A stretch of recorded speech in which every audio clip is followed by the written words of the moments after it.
Olha, falando de Brasil, né, vamos então para o nosso comentário aqui da noite com Hernandes Queiroz, né?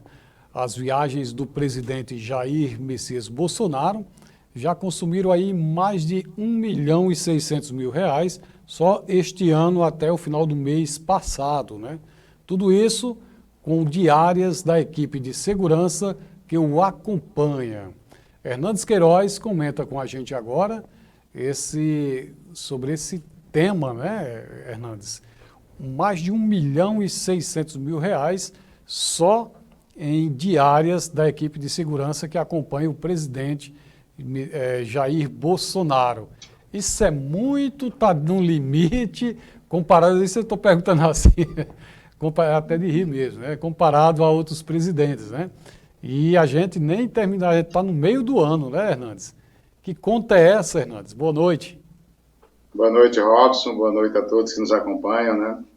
Robson, às vezes a gente vê alguns gastos assim, né, que a gente percebe que são gastos, né, que são extremamente desnecessários, né, por parte de alguns políticos, né? E, na verdade, a gente sente que a campanha para presidente da República, ela já começou, né, de fato, né? Então, esses gastos aí, eles estão dentro daqueles passeios de moto que o presidente costuma fazer, né? Algumas visitas já que ele andou fazendo em algumas cidades nesse momento. Então, a matéria traz justamente esse momento, né? Que traz assim, as motocadas e as viagens do Jair Bolsonaro, que custaram basicamente esse valor, né? Robson, a gente percebe que todo gasto, no momento tão delicado pelo qual a gente passa, né, ele mexe, né, nos incomoda um pouco, porque são recursos públicos, né, que quando a gente olha assim para um montante desse, parece, né, uma quantia a nível de Brasil não tão alta, mas isso fazia diferença na vida de muita gente, né. Então, e são recursos públicos, né, então, são recursos que vêm justamente dos nossos impostos, né? E aí, por uma situação, simplesmente para cobrir um passeio do presidente da República de moto, ou algumas viagens que ele fez e algumas diárias que são pagas, né? Com dinheiro público, né? Então, são questões assim que a gente vê no serviço público, né? Que a gente percebe que muitas vezes é o público sendo tratado como privado, né? E parece que as pessoas se aproveitam bem dessa situação, né? Isso não é um caso exclusivo do Jair Bolsonaro, né? Isso é um caso que acontece em todas as relações políticas. A gente sabe que essas diárias, elas são bem recheadas aí quando os políticos saem, né? A gente já teve em várias situações exemplos, né, de diárias num valor altíssimo, né? Então o pessoal não economiza absolutamente nada quando se trata dessas diárias, Robson. Isso me faz lembrar, na época de Fernando Collor de Mello, com os passeios de jet ski no Lago Paranoá, em Brasília, né, e as festas da Casa da Dinda, né, lá em Brasília, com o ex-presidente, o então presidente da época, né, o Fernando Collor de Mello. Mas, Hernandes, um tema bastante polêmico, né, sobre o assédio sexual e a discriminação de gênero na política, né? Isso está bem acentuado, né? Considerando aí o ambiente político brasileiro atual, composto por discursos de ódio e suas manifestações, as mulheres, que representam aí a maioria da nossa população, sofrem constantemente com a discriminação de gêneros e também os seus meios de violência, né? Tendo como principal aí o assédio sexual. A gente pôde aí, no passado bem recente, né, uma imagem que ficou bem marcada de um deputado estadual em São Paulo, onde passou a mão nos seios, né, de uma colega parlamentar, que isso gerou aí até processos, né? E isso está cada vez mais comum, né, esses assédios. Robson, eu penso que hoje são questões que vêm mais à tona, né? Antes a gente tinha muita coisa que era aceita e ficava muito nos bastidores, né? Eu percebo que hoje as mulheres têm se encorajado mais no sentido de denunciar essas práticas e como também, né, são questões hoje que vêm mais à tona, tem punição, as pessoas que cometem esse tipo de prática podem sofrer também penalidades perante a lei, né? Então, eu acho que há uma questão aí hoje em dia que as mulheres estão mais encorajadas. Eu acho que não é porque tem mais hoje, é porque hoje há mais denúncias em relação a isso, né? Porque ao longo da história, na verdade, nós vivemos numa sociedade extremamente ainda dominada, né, pelo pensamento machista, que é muito forte ainda, e a mulher também, ela sempre foi excluída desses processos decisórios, né? Então, quando ela ocupa esses espaços, geralmente tem diversas formas de violência, né? Então, até ameaças de mortes que acontecem, o assédio sexual, que é uma das práticas muito presente nesses ambientes, né? Que são ambientes geralmente marcados por uma presença muito forte do público masculino. Mas quando a gente olha para a história, Robson, a mulher, ela, no caso do Brasil, até a década de 30, no caso do Brasil, a mulher não tinha direito ao voto pelo fato de ser mulher.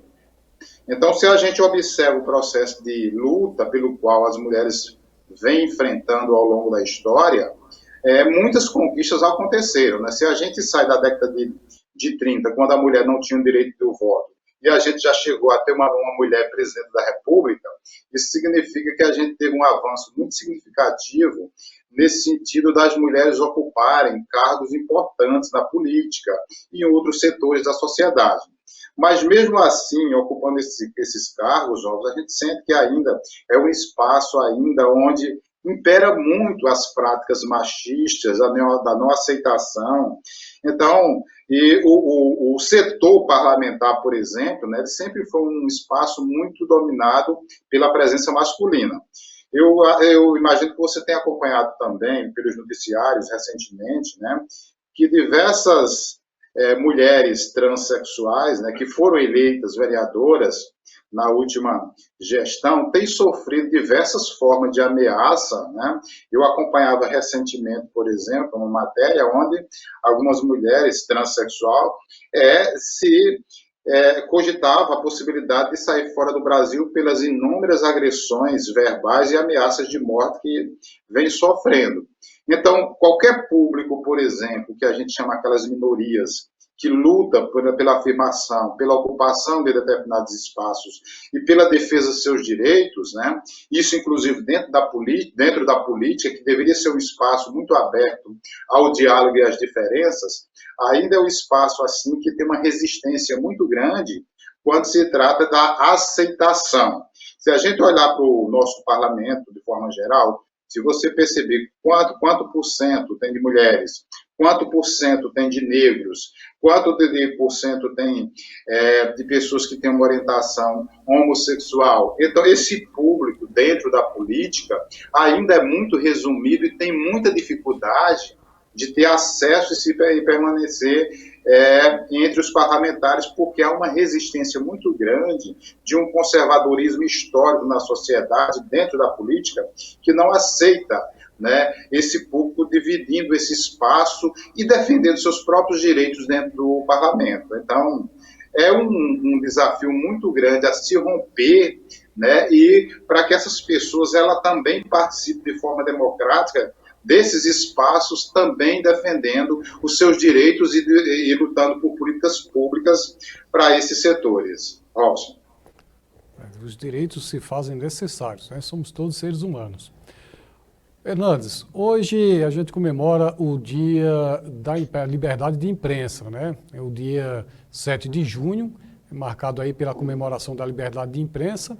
E a liberdade de imprensa nada mais é do que o direito dos profissionais de mídia, né, de fazer circular livremente as informações, um pressuposto aí para a democracia. Como a gente poderia denominar a liberdade de imprensa especificamente aqui no Brasil, né, para a gente aqui no Brasil? Nós usufruímos realmente dessa liberdade de imprensa hoje? A gente tem tido nos últimos anos, não, eu falo especificamente a partir do governo do atual presidente, né, uma resistência muito grande em relação a esse debate, Robson. A gente tem sentido que a imprensa ela tem sofrido, né, algumas ameaças nesse sentido, né, algumas restrições. Isso é muito ruim, né, para a imprensa, porque isso vai rompendo com aquele princípio da democracia. O profissional de imprensa é um direito, né? O direito à informação é um direito da sociedade. E a imprensa, né, o profissional especificamente, aquelas pessoas que trabalham com as diferentes mídias, seja a televisão, a mídia online hoje, né, o rádio, a TV, o jornal impresso, uma diversidade enorme aí de meios que a gente tem para dialogar com o público, né? Isso é direito das pessoas de terem acesso às informações e é direito, né, dos profissionais da área de imprensa a buscar essas informações e levar até a sociedade, né? Do contrário disso, Robson, quando a gente está numa sociedade que nega ou que tenta coibir o direito da prática do profissional da imprensa, a gente sai daquele princípio da democracia para um princípio da censura, né? Que isso foi muito comum no Brasil aqui, né? Foi uma prática muito vigente quando muitos profissionais da imprensa perderam suas vidas, foi no período da ditadura militar. Então, a gente teve qualquer meio de comunicação naquele período que noticiasse alguma notícia que não tivesse de acordo com aquilo que a ditadura, que o governo militar quisesse, até porque havia um controle das informações a serem divulgadas naquele período, então era censurada. Jornalistas, como ficou um jornalista brasileiro, ficou marcado na história, que é o Vladimir Herzog, né, na história do Brasil, que desapareceu, né, ou foi morto dentro da prisão no período da ditadura militar. Então, nós tivemos diversas formas de censura, de morte, né, e até hoje também a gente sente quando um profissional está com a câmera ligada, quando um repórter está na rua e alguém tenta impedir o seu trabalho, que é um trabalho como outro qualquer. A cobertura feita por um profissional da imprensa é um trabalho que deve ser realizado de forma livre, né? É para isso que se tem, né, todo esse processo, né, de autorização. Nós temos um Ministério das Comunicações, nós temos uma profissão, um código de ética profissional que atribui a função dos profissionais da imprensa, então que dá esse direito de buscar a informação e levar essa informação através dos meios de comunicação até as pessoas, né? Então, isso jamais deve ser coibido, deve ser censurado, porque é o direito que cada um de nós devemos ter, tanto de ser informado e de informar, mas isso de informar de forma livre, sem censura, né? É isso que é próprio de um princípio de democracia, de uma sociedade democrática. Belas Flores Floricultura vale mais que 1000 palavras.